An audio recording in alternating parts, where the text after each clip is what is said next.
I stared at the thick, cream-colored envelope in my trembling hands.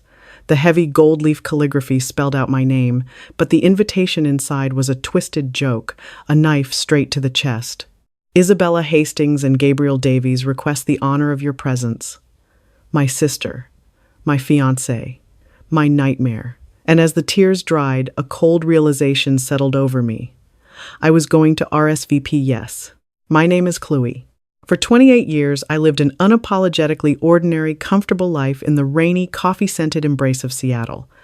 I was a senior marketing manager at a mid-sized tech firm, a job I loved, an apartment I adored, and a man I thought was my forever. Gabriel and I had been together for 6 years. We met in the damp, crowded aisles of a university bookstore when he accidentally knocked over a display of architectural drafting pencils and I helped him pick them up. He was charming, with a boyish smile that crinkled at the corners of his green eyes and a quiet ambition that I admired. Our relationship wasn't a fiery, explosive romance out of a movie. It was a slow burn, a steady, unshakable foundation. Or so I believed.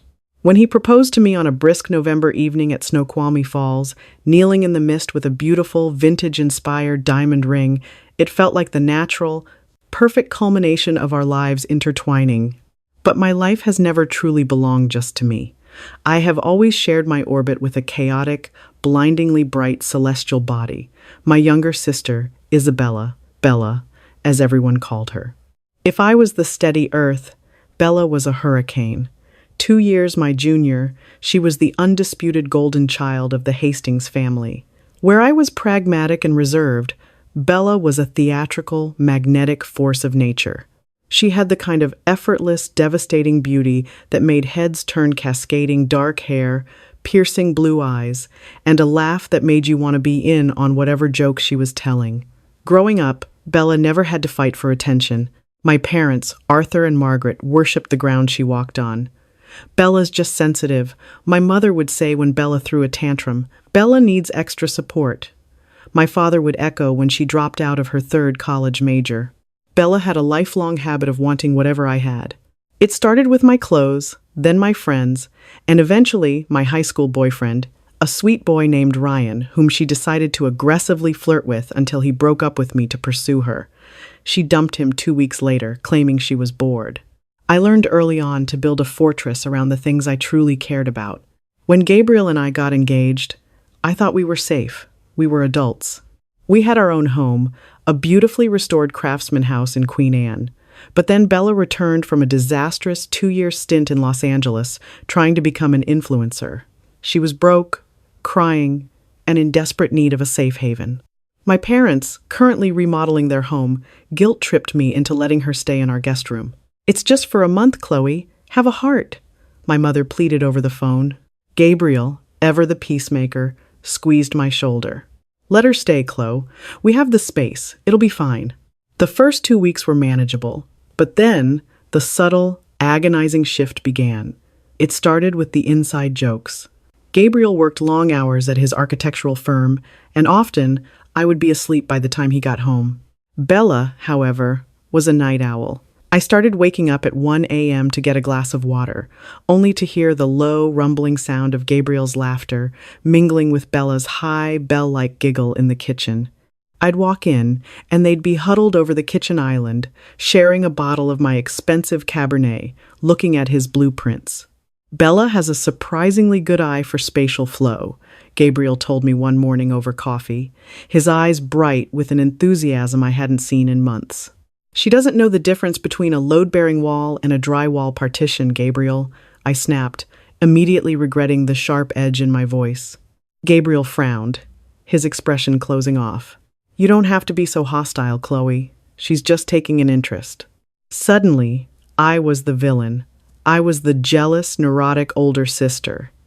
Bella leaned into this dynamic perfectly. If I asked her to clean up her mess in the living room, her eyes would well up with tears, and she'd look at Gabriel like a kicked puppy. "I'm sorry, I'm just so overwhelmed with job hunting. Chloe's right, I'm a burden." And Gabriel would rush to comfort her. The scent of her heavy, vanilla and amber perfume started clinging to the couch cushions, the car seats, and eventually to Gabriel's coats. When I asked him about it, he called me paranoid. We carpooled to the grocery store, Chloe. Stop acting crazy. Crazy. The word planted a seed of doubt in my mind that quickly grew into a suffocating weed. Was I imagining the lingering glances? The way her hand would brush his forearm when she passed him the salt at dinner? The way she started dressing, trading her usual oversized hoodies for tight silk camisoles around the house? I buried my anxiety in wedding planning. I picked out a breathtaking A-line lace gown, finalized the catering menu, and booked our dream honeymoon to the Amalfi Coast. I convinced myself that once the wedding was over, once Bella finally moved out, everything would go back to normal. We just had to survive this rough patch. I was utterly blind to the fact that the foundation of my life hadn't just cracked, it had already completely collapsed. The revelation didn't come in the form of a dramatic, tear-filled confession, nor did a well-meaning friend pull me aside to break the news. It happened on a dreary Tuesday in March, a typical Seattle afternoon where the sky bruised a deep, unforgiving purple. I was supposed to be in Portland for a 3-day marketing conference. However, a severe stomach bug wiped out half the keynote speakers, and the event was abruptly postponed. Exhausted, I caught an earlier train home, craving nothing more than a hot bath and the comforting silence of an empty house, as Gabriel was supposedly at the office and Bella at a job interview. I unlocked the front door quietly. The house was warm, too warm. The thermostat was cranked up, and a faint, rhythmic thumping echoed from the second floor. Music. My heart did a strange, uncomfortable stutter. I walked into the kitchen. On the marble island sat 2 half-empty glasses of Pinot Noir and a half-eaten charcuterie board. Gabriel's leather briefcase, which he never left the office without on a Tuesday, was slouched carelessly against a bar stool. Next to it lay a delicate gold necklace, one I explicitly remembered Bella begging my mother for last Christmas. Every instinct in my body screamed at me to turn around, to walk out the door, to pretend I was still in Portland. But my legs moved on their own volition, carrying me up the oak staircase. The music grew louder.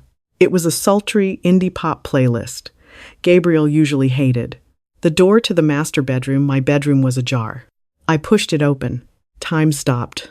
The universe compressed into a suffocating, airless vacuum. They were in my bed. The tangled mess of limbs, the pale sheets, the sickening reality of it all burned into my retinas like staring directly into the sun. My engagement ring, which I had taken off to put on lotion that morning and absent-mindedly left on the nightstand, sparkled mockingly in the dim light. I didn't scream, I didn't cry, I didn't throw things. A terrifying, icy calm washed over me, freezing the blood in my veins. "Gabriel," I said. My voice was a dead, hollow sound that barely registered above the music. Gabriel jumped as if he'd been electrocuted. The color drained from his face so fast I thought he might pass out. He scrambled backward, pulling the duvet with him, his mouth opening and closing like a suffocating fish. "Chloe! Chloe, oh my God! Chloe, wait!" Bella, however, didn't scramble. She sat up slowly, pulling the sheet over her chest. Her hair was a tousled mess. She looked at me, and in her striking blue eyes, I didn't see an ounce of panic or regret. For a fleeting, chilling second, I swore I saw a flicker of triumph. "It's not. Chloe, let me explain," Gabriel stammered, frantically pulling on his pants, tripping over his own feet in a pathetic display. It was a mistake. A stupid, massive mistake. A mistake? Bella's voice was soft, laced with a feigned innocence that made my stomach heave. "Gabriel, don't lie to her. We've been in love for months." The silence that followed was deafening. Gabriel whipped his head toward her, sheer terror in his eyes. He had wanted to play the drunken accident card. Bella had just burned the entire house to the ground. "Months," I repeated, the word tasting like ash in my mouth. I looked at the man I had spent 6 years with. The man who had held my hair when I had the flu. The man who had asked my father for my hand. The man who was currently standing barefoot, trembling in front of me as a stranger. "Get out. Chloe, please. Get out of my house, both of you. You have 10 minutes to pack whatever you can carry, or I am calling the police and telling them there are trespassers in my home." "It's my house too, Chloe," Gabriel protested, finding a microscopic shred of nerve. My name is solely on the deed, Gabriel, because your credit was garbage when we bought it, remember? 10 minutes. I walked downstairs, sat on the living room sofa, and stared at a blank wall. I listened to the frantic footsteps upstairs, the hushed, urgent arguments, the zip of duffel bags. When the front door finally clicked shut, the silence returned, heavier and darker than before. I sat there until the sun went down, and then, slowly, I began to pack Gabriel's remaining belongings in garbage bags. The true betrayal, however, didn't come from my fiancé or my sister. It came 3 days later in the suffocatingly plush living room of my parents' house in Bellevue. I had driven there, shattered but expecting a fortress of familial support. Instead, I found my mother pacing and my father staring grimly into his Scotch glass. Bella was nowhere to be seen, likely holed up in her old childhood bedroom, playing the victim. "How could you let her stay here?" I demanded, my voice trembling with raw, unadulterated grief. "She slept with my fiancé." "In my bed?" My mother stopped pacing and looked at me with an expression that will haunt me until my dying day. It wasn't outrage on my behalf. It was pity. "Chloe, honey, please lower your voice," Margaret whispered, wringing her hands. We are devastated, of course. It's a terrible situation." "Situation?" I scoffed, hot tears finally spilling over. "It's not a situation, Mom. It's an atomic bomb. She stole the man I was going to marry." My father cleared his throat, not meeting my eyes. "Bella is deeply remorseful, Chloe. She's a wreck. You know how fragile she is. She didn't mean for this to happen. She says Gabriel pursued her." "And you believe her?" I shrieked. "You're defending her?" "We aren't defending anyone," my mother interjected, her tone hardening. "But she is your sister. She made a terrible mistake. But Gabriel, well, Gabriel told us that things haven't been right between you two for a long time. He said you were obsessed with the wedding, not the marriage, that you neglected him." I felt the floor drop out from beneath me. The gaslighting was so profound, so suffocating that I literally gasped for air. They had spun the narrative. Bella was a fragile girl, swept up by an unhappy man, and I was the cold, neglectful fiancé who drove him away. "You're choosing her," I whispered, realizing the horrifying truth. "Again, you are choosing her." "Don't be dramatic, Chloe," my father sighed. "We love you both. We just need to find a way to move past this as a family." "I have no family," I said quietly. I turned around and walked out the door. For 8 months, I became a ghost. I blocked their numbers. I blocked Gabriel. I threw myself into my work, got promoted, and spent my evenings in intense, grueling therapy sessions trying to unspool the trauma of having my entire reality dismantled. My best friend, Isla, became my anchor, dragging me out of bed on the days the depression threatened to swallow me whole. I was healing. The jagged edges of the betrayal were finally beginning to smooth out. I stopped having panic attacks when I smelled vanilla perfume. I stopped checking Gabriel's social media. I was moving on. Then, on a crisp November morning, exactly 2 years to the day Gabriel had proposed to me, the mail arrived. Among the bills and catalogs was a thick, luxurious envelope. The return address was a high-end wedding planner in Napa Valley. I tore it open. "Isabella Hastings and Gabriel Davies request the honor of your presence." They weren't just engaged. They were getting married. In 3 months. And my parents had funded the entire thing, mailing the invitation to my home as a sick olive branch, or perhaps a final assertion of their victory. Included was a handwritten note from my mother. "Please come, Chloe. It would mean the world to Bella. It's time to let go of the past." I stared at the gold lettering until the words blurred. Anger, pure, unadulterated, blinding rage ignited in my chest, burning away the remaining sadness. They wanted me to bow out gracefully. They wanted the quiet, pragmatic Chloe to stay home and let them have their perfect, untainted celebration. I reached for a pen, checked the box, marked joyfully accepts, and smiled for the first time in 8 months. I was going to a wedding, and I was going to burn it to the ground. The day my RSVP card landed in my parents' mailbox, my phone rang. It was my mother, Chloe. Margaret breathed, her voice a tightrope walk between feigned pleasantry and sheer panic. We received your card. Are you, are you sure this is a good idea? We don't want you to feel overwhelmed. I wouldn't miss my only sister's wedding, Mom, I replied, my voice as smooth and cool as glass. I've moved on. I want to celebrate your joy. The silence on the other end was palpable. She didn't believe me, but societal decorum, the very thing my family prized above all else, prevented her from uninviting me. When I told my best friend Isla about my plan over dirty martinis that evening, she nearly choked on her olive. Isla was a razor-sharp corporate litigator with a protective streak a mile wide. You're actually going into the viper's nest? Chloe, they will eat you alive and spit you out for the aesthetic. They already did, I pointed out, tracing the rim of my glass. But this time, I'm not bringing a peace offering, I'm bringing a match. If I was going to detonate this wedding, I needed more than just bitter resentment. I needed ammunition. And ironically, Gabriel had provided the smoking gun months before he even packed his bags. When Gabriel lived with me, he was notoriously terrible with technology. He constantly forgot his passwords and relied on my old battered iPad to back up his phone. In my rush to bag up his life, I had tossed the iPad into a box of my own college textbooks in the attic and completely forgotten about it. Until now. It took me 3 tries to guess his old passcode. It was our anniversary, which stung for exactly half a second before the irony made me laugh. The iPad was still synced to his iCloud account. I didn't feel a single ounce of guilt as I tapped into his iMessage history.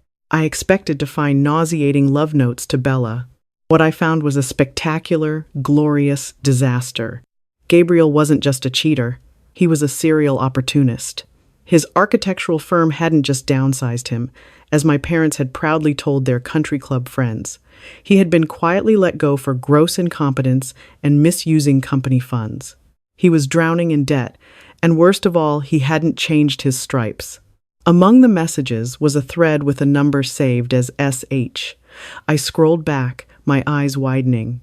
The messages were visceral, graphic, and frequent. They included hotel room confirmations and late-night rendezvous plans. They were dated as recently as 2 weeks ago. I cross-referenced the initials with the wedding website my mother had so helpfully linked in her email. SH was Samantha Hayes, Bella's former sorority sister, Bella's current maid of honor. I printed everything. Every text, every timestamp, every incriminating photo Samantha had sent him from the fitting room of the bridal boutique. I placed the stack of papers into a sleek, black leather portfolio. It felt heavier than it looked. It felt like justice. The wedding was being held at an ultra-exclusive, sprawling vineyard in Napa Valley.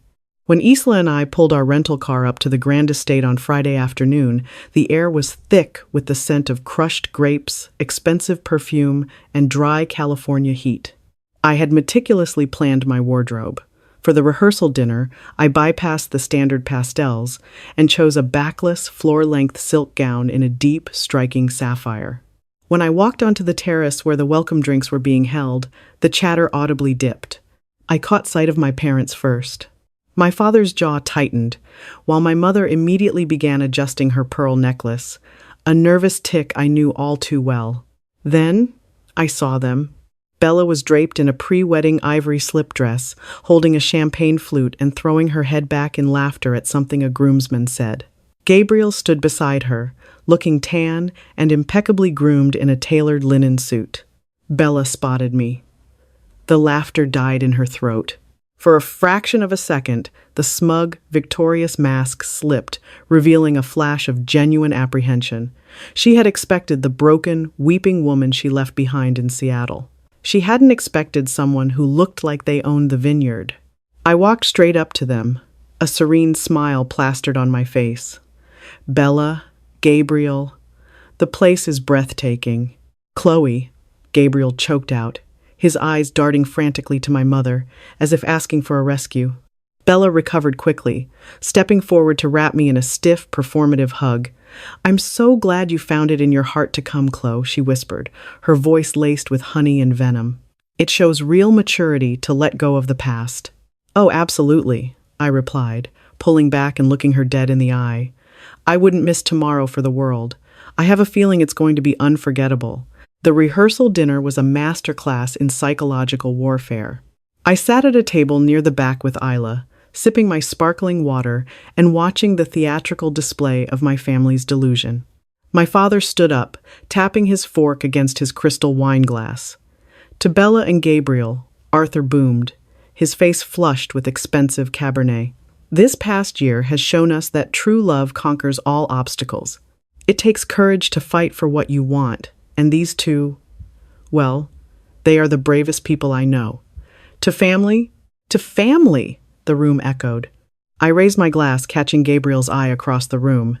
He looked physically ill. He kept loosening his tie, his gaze flickering down to his phone, then back to me. Samantha Hayes, the maid of honor, sat 2 seats away from him, looking radiant and completely unbothered, her foot subtly brushing against Gabriel's under the table. The audacity was almost impressive. After dinner, the guests began to filter into the estate's sprawling gardens for a cigar and scotch reception. I excused myself to the restroom, taking the long way through the venue's dimly lit stone corridors. Chloe. I stopped. The voice came from the shadows near the wine cellar entrance. Gabriel stepped out, looking panicked and slightly unhinged. The smell of bourbon rolling off him was overpowering. Gabriel, shouldn't you be with your bride? I asked coldly, my hand instinctively tightening around my clutch. Inside, my phone was already recording. Isla and I had anticipated this. I need to talk to you, he slurred, taking a step closer. The arrogant facade from the terrace had completely crumbled. I've been going out of my mind since you walked in tonight. You look beautiful. I let out a dry, humorless laugh. Save it for tomorrow, Gabriel. You're drunk. I'm terrified, Chloe, he whispered, his eyes wide and frantic. He reached out, trying to grab my hand, but I stepped back, my skin crawling. This whole thing, it's a circus. Bella is exhausting. She cares more about the Instagram photos than she does about me. Your parents are breathing down my neck. I feel like I'm suffocating.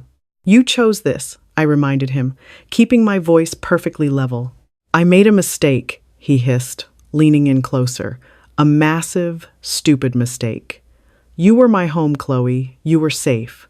Bella is just. She's a nightmare. I'm only doing this because your dad promised to help me launch my own firm if I married her. I'm broke, Chloe. I'm in so deep. My heart hammered against my ribs, not out of lingering love, but out of pure, adrenaline-fueled triumph. He was handing me the matches, the gasoline, and the lighter. So, you're marrying my sister for my father's money, I stated clearly, ensuring the phone's microphone picked up every syllable. I'm surviving, Gabriel whined, running a hand through his hair. But seeing you today, it reminded me of what I lost.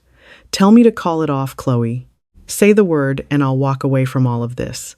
We can go back to Seattle, just you and me. The sheer, breathtaking narcissism of the man standing before me was astounding. He truly believed he was the prize. He believed he could shatter my life, use my sister for a paycheck, sleep with her best friend, and then snap his fingers and have me welcome him back. I looked at him, feeling absolutely nothing but pity and disgust. You're going to stand at that altar tomorrow, Gabriel, I said softly, stepping around him. And you are going to get exactly what you deserve. I left him standing in the dark hallway, a pathetic silhouette against the stone walls. When I returned to my hotel room that night, Isla was waiting up, typing furiously on her laptop. I tossed my clutch onto the bed and pulled out my phone, ending the voice memo. Did you get it? She asked, her eyes gleaming with predatory excitement. I hit play. We sat in silence as Gabriel's drunken, desperate confession filled the room. His admission of using my father, his disdain for Bella, his pathetic attempt to crawl back to me. Isla let out a low whistle. Good Lord, I almost feel bad for Bella. Almost. Don't, I said, opening the black leather portfolio and sliding the newly acquired audio transcript in next to the glossy photos of Samantha and Gabriel's text messages. She wanted my life. Tomorrow she gets to keep it. I didn't sleep that night. I stood by the floor-to-ceiling window of the hotel room, watching the moon cast long, skeletal shadows across the vineyards. Tomorrow, the Hastings family was expecting a coronation. They were expecting a beautiful, sun-drenched ceremony, celebrating the golden child's triumph. They had meticulously rewritten history to make themselves the heroes of this story. They had painted me as the bitter, unstable villain who couldn't keep a man. I closed the portfolio and set it neatly on the desk. Tomorrow the curtain would fall, and I was going to make sure the entire audience saw what was hiding backstage. Saturday afternoon arrived with the kind of aggressive, blindingly perfect California sunshine that felt entirely out of place for a funeral. Because that is exactly what I was attending, the death of my family's pristine, fabricated image. I chose my armor carefully. Instead of the sapphire silk from the night before, I wore a tailored, plunging emerald green gown that swept the floor, paired with a dark, bold lip. It wasn't the attire of a grieving ex-fiancé, it was the wardrobe of an executioner. Isla wore a sharp black pantsuit, carrying her oversized designer tote bag. Inside that bag was a sleek, portable Bluetooth speaker, fully charged and synced to my phone. We arrived at the vineyard just as the guests were being ushered toward the ceremony site, a breathtaking clearing overlooking the rolling valleys, framed by an archway, woven with thousands of white roses and trailing eucalyptus. An usher, a cousin of Gabriel's who looked at me with a mixture of pity and terror, tried to direct us to the back rows. "Oh, no thank you," I said, offering a sickeningly sweet smile. "I'm the sister of the bride. We belong in the front." I bypassed him and took a seat in the second row, directly behind the two velvet chairs reserved for my parents. My mother, who was already dabbing her eyes with a lace handkerchief, stiffened when she saw me. She gave me a curt, nervous nod. My father didn't look at me at all. At exactly 4 o'clock, a string quartet began to play a slow, romantic arrangement of a popular indie song. The bridal party began their procession. Samantha Hayes, the maid of honor, walked down the aisle first. She looked radiant in a blush-pink gown, her smile wide and self-assured. As she reached the front, she locked eyes with Gabriel, who was waiting at the altar. I saw the subtle, secret smirk she shot him, a private joke between two people who thought they had fooled the world. Gabriel looked entirely different from the arrogant man in the hallway the night before. He was pale, his hands clasped so tightly in front of him that his knuckles were white. He looked like a man walking to the gallows. Then the music swelled, and the guests rose. Bella appeared at the end of the aisle, holding my father's arm. I will admit she looked stunning. Her dress was a custom designer masterpiece of tulle and lace, the veil cascading behind her like a waterfall. She played the part of the blushing bride flawlessly, her eyes welling with delicate, photogenic tears as she looked at Gabriel. As she passed my row, her gaze flicked to me. Her chin lifted slightly, a silent, undeniable gesture of victory. "I won," her eyes said. "Look at what I took from you." My father kissed her cheek and handed her off to Gabriel. The officiant, a distinguished-looking man with a resonant voice, began the ceremony. He spoke of destiny, of unexpected journeys, and of a love that overcomes all hurdles. The hypocrisy was so thick I could practically taste it in the warm air. "Bella and Gabriel have written their own vows," the officiant announced, stepping back with a warm smile. Gabriel went first.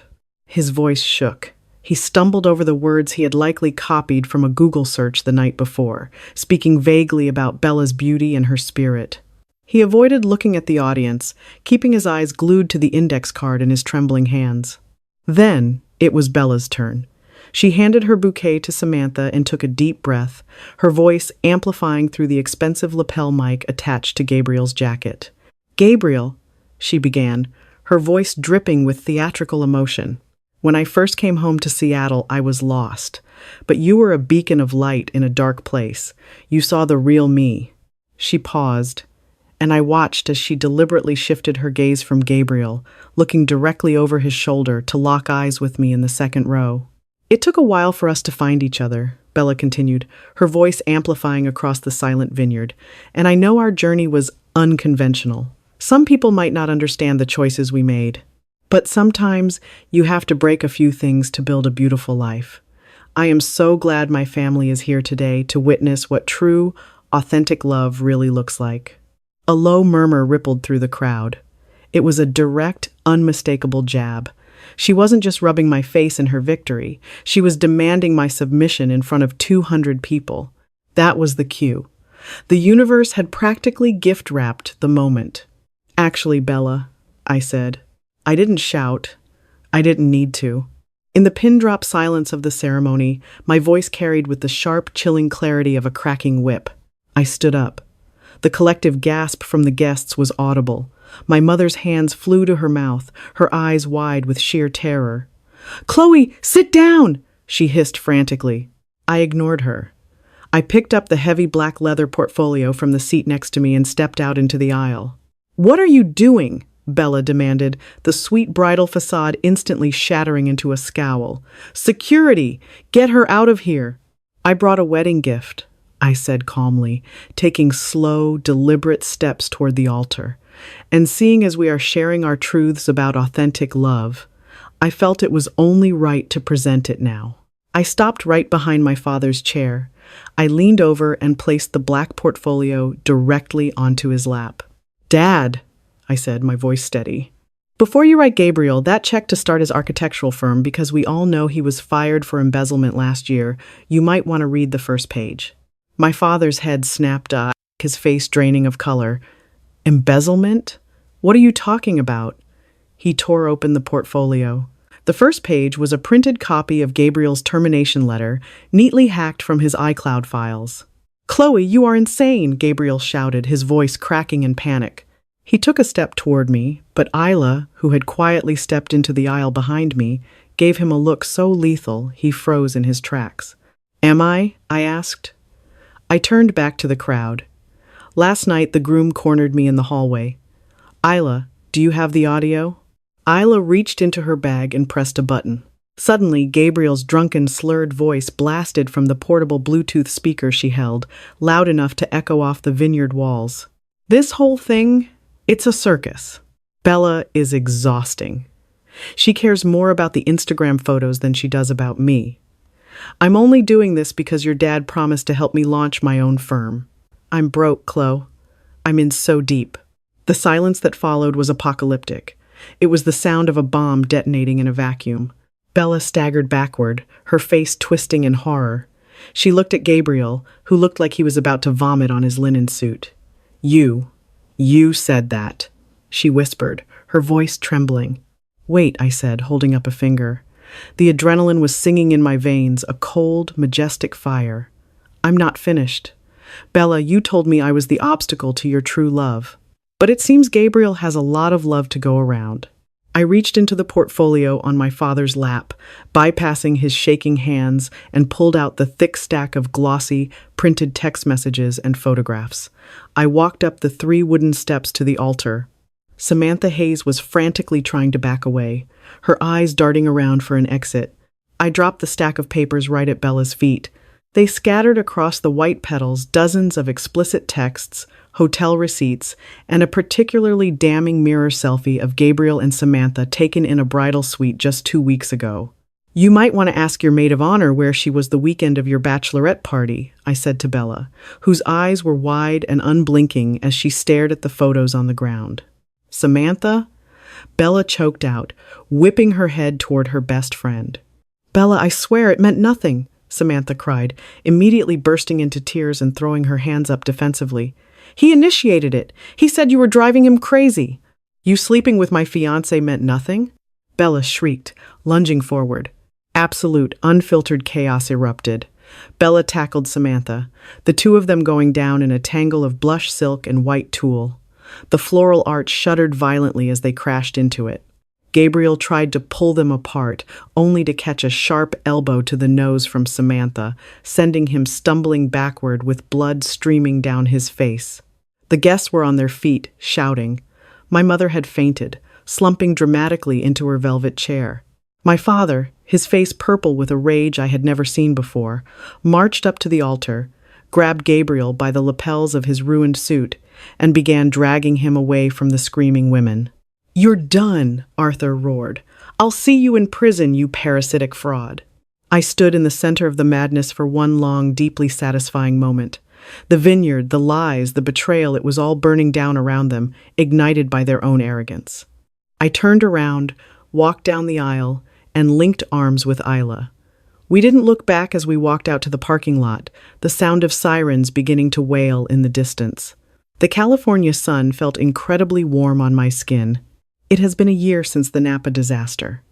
The wedding was abruptly canceled, my father sued Gabriel into bankruptcy, and Bella retreated into humiliated isolation. I returned to Seattle, where I accepted a promotion and finally bought the beach house I'd always wanted. Sometimes the most beautiful chapters of your life begin only after you let the toxic ones burn. I didn't just survive their fire, I became the inferno.